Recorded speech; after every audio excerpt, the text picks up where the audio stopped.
खुलुमबाय। आंनि बड'लेण्ड बिबुंसार इउटुब चेनेलाव फिन बयखौबो बरायनाय थाबाय।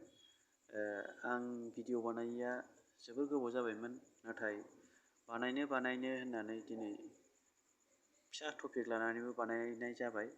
नोंथांमोनहा अननानै नायलांजोबबानो जाबाय। आरो जायफोरा आंनि चेनेलाव गोदान, नोंथांमोनहा अननानै आंनि बे बड'लेण्ड बिबुंसार इउटुब चेनेलखौ साबस्क्राइब खालामदो अननानै प्लिज। मानो होनबा साबस्क्राइबार गोबां खमनि थाखायनो आं भिडिअ बानायनो गोसो जाया। बेनिखायनो नोंथांमोनहा अननानै साबस्क्राइब खालामदो। दानिया आं मानि थाखाय भिडिअ खालामदों नोंथांमोनहा बे थाम्बनेइलाव नायनानैनो मिथिबाय जानांगौ। नोंथांमोनहा अननानै नायलांजोबदो प्लिज। गिबियाव आं इउ.एन. ब्रह्म जायनाखि बर'नि बिफा, बिनि सिमांनिफ्राय आं लाजेननानै बुंनोसै।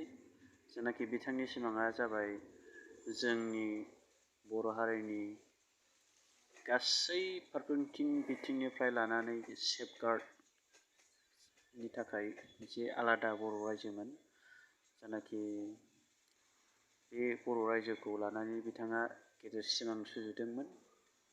बे सिमाङा दा बेसे आवगायखो बा बेसे गोदोलांखो, बिनि सोमोन्दै आं बुंलांनो सानदों।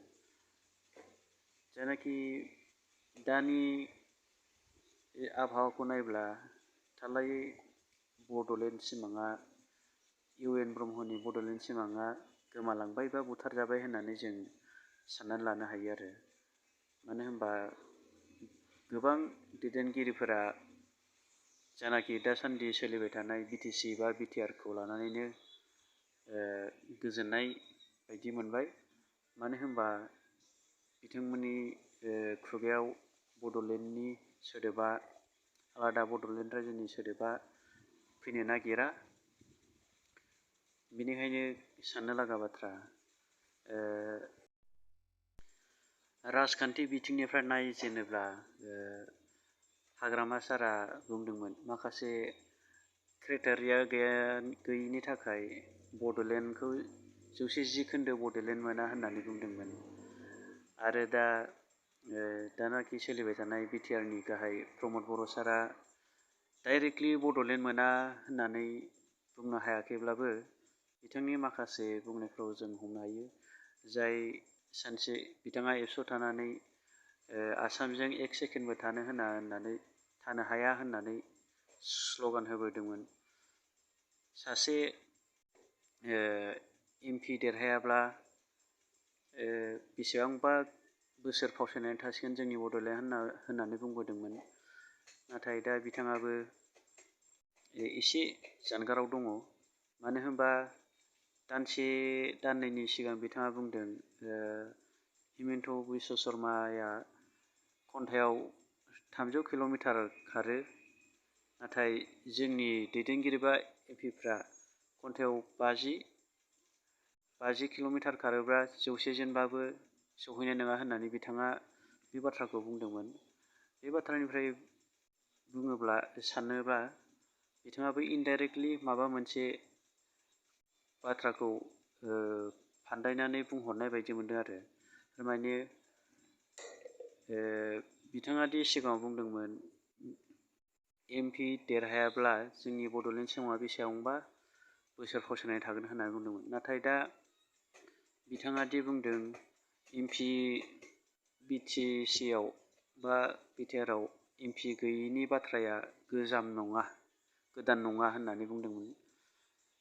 अब्ला बिथाङा बड'लेण्डखौ सिमांखौ बावगारनाय बायदि जों मोनो आरो।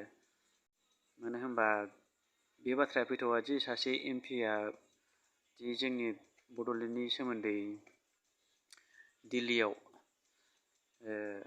पार्लियामेन्ट हाउसआव जेनाखि एसेबाबो सोदोब दिन्थिहैनो हायोमोन, दा बेखौ थाल्ला ब्लक खालामनाय आरो। जेनाखि ब्लक खालामनानै जोंनि बड'लेण्डआ पार्लियामेन्टआव एसेबो सोदोब नुजाहैयै बायदि दा फुरा फुल ब्लक जानाय बायदि जाहैबाय।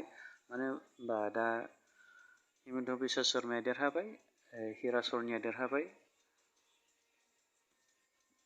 बिसिनि सिमाङा साक्सेस जाबाय आरो दा जोंनिया फेलर किल जाबाय, बुथारजाबाय। नोंथांमोनहाबो साननानै नायनानै बिजिरनो हागोन माबायदि राजनितिकनि बारहावाया।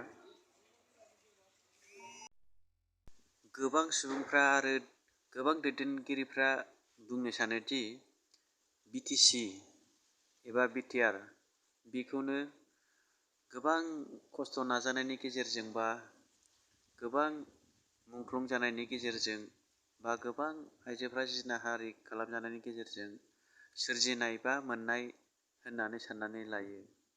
नाथाय दासिमबो जारिमिनाव लिरनाय गैयादि रावबो सुबुङा आखायाव BTC नांगौनि बेनार लानानै बा BTR नांगौनि बेनार लानानै रावबो स्ल'गान होफेराखै बा जांख्रिखांफेराखै।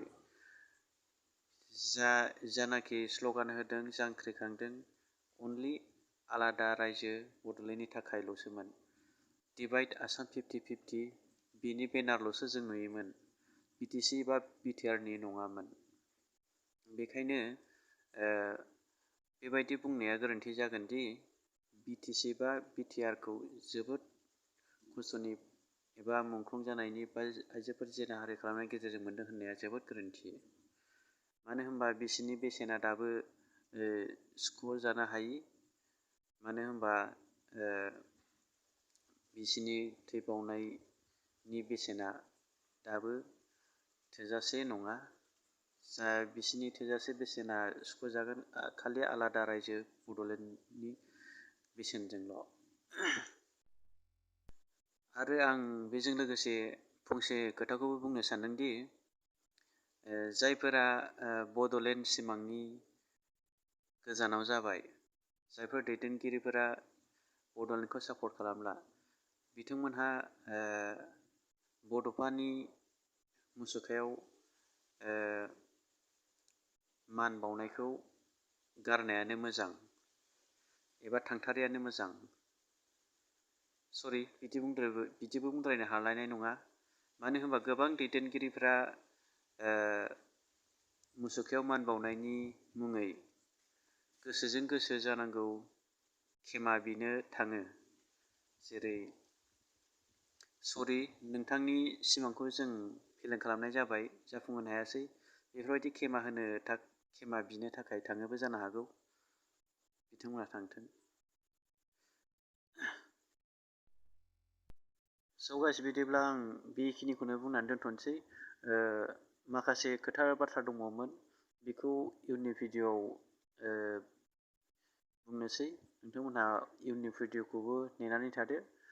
जुदि आंनि बुंनायखौ मोजां मोनोब्ला नोंथांमोनहा लाइक, शेयार, कमेन्ट्स खालाम आरो गोदानफोरा साबस्क्राइब खालामनो दाबावथार प्लिज, अननानै प्लिज। बाय बाय। जय बर' हारिनि जय।